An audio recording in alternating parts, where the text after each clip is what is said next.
আলহামদুলিল্লাহ আদা চাষ করেও আমি সফল হলাম। আরও ৩ থেকে ৪ মাস আগে আমি একদম ছোট্ট একটা টুকরো আদা সেটা আমি বুনেছিলাম আমার বারান্দা বাগানে, আর ছোট্ট একটা টবের মধ্যে বুনেছিলাম। এই ছোট্ট টুকরো আদাটার মধ্যে ছোট ছোট গাছ বের হয়েছিল, আর সেইটা দেখে আমি গাছটা বুনেছিলাম। আমার এমনি কোনো আইডিয়াই ছিল না যে আদা কিভাবে বুঝতে হবে যে এই জায়গাটার মধ্যে আদা হয়েছে।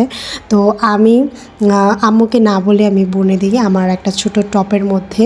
তো অনেক দিন যাবত ছিল, 3 মাসে 4 মাস হয়ে গেছে। আর এর মধ্যে গাছটাও মাশাআল্লাহ দিলে সুন্দর বাড়তেছিল। আমি ভাবতেছিলাম যে দেখা যাক কিভাবে কি করা যায়। তো আমি ইউটিউবে সার্চ করেছিলাম যে কিভাবে আদা হলে বুঝবো যে এটা এখন পরিপাক্ব সময় যে উঠানোর। তো যাই হোক, আমার আদা গাছটা একদমই মরে যাচ্ছিল, পাতাগুলো শুকিয়ে যাচ্ছে। তো ভাবলাম আজকে তুলেই ফেলি। তো এই তো তুলে ফেললাম। আর আমি যতটুকু আদা বুনেছিলাম ঠিক ততটুকুই আদা হয়েছে। ইনশাল্লাহ এরপর আমি আরেকটু বেশি করে বুনবো।